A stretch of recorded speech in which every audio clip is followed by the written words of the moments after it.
lumaki siya na kasama natin na gumaganap sa iyo pong mga banal na kalooban.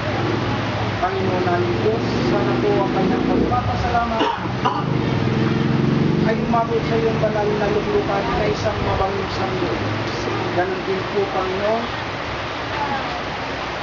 Sa hapon na ito, kalapit din po ang pagpapasalamat ng aming pong kapatid na si Amy sa pagkakaloob mo po sa kanya ng mapagkakakitaan o ng trabaho na mapagpupunan po nila ng kanyang pamilya ng kanilang mga pangangailangan. Ganun din po ng pagganap sa mga banal na kautusan mo. Panginoon ng Diyos, sana po patnubayan mo po palagi ang aming pong kapatid sa kanyang paroro ng bansa. Sana po, Panginoon, ay ilayo mo po siya sa anumang uri ng kapahamakan.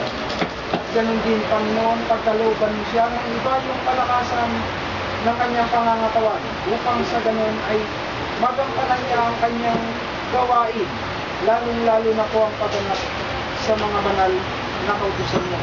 At ganun din, Panginoon, patnubayan mo po ang kanyang buong pamilya, ang kanyang pong kabiyak ng puso at ng kanilang mga anak. Sana po, Panginoon, bendisyonan mo po upang sa magkagayon ay makapagpatuloy sila ng pagluwalhati sa iyong mga banal na kautusan.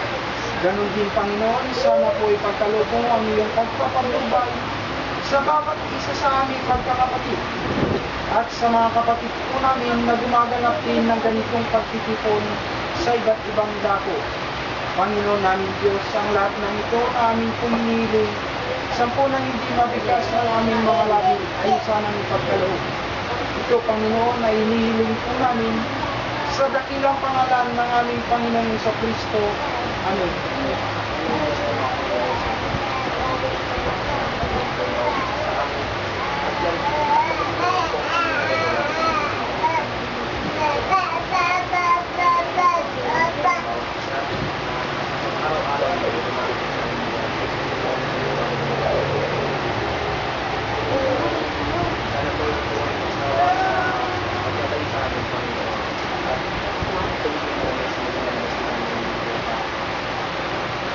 Narito po ako kung nalagaro ang pagpipigil ng mga isa.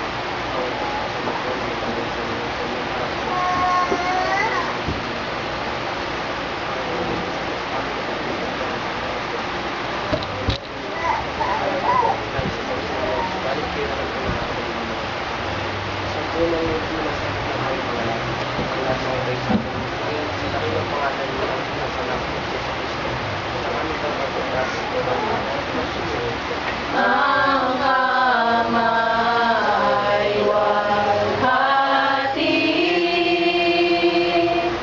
ang anak ay puri,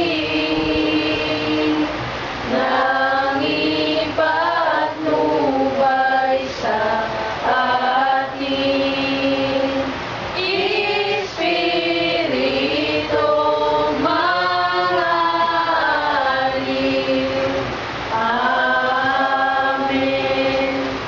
ang biyaya ng Diyos na makapangyarihan sa lahat, ganon din ang pagliligtas ng kanyang bugtong na anak nating Panginoong Jesucristo at ang pagpapatnubay ng Espiritu Santo ang lagi sanang sa anak ng kapatid natin na si George na nagpasalamat sa umaga po ito.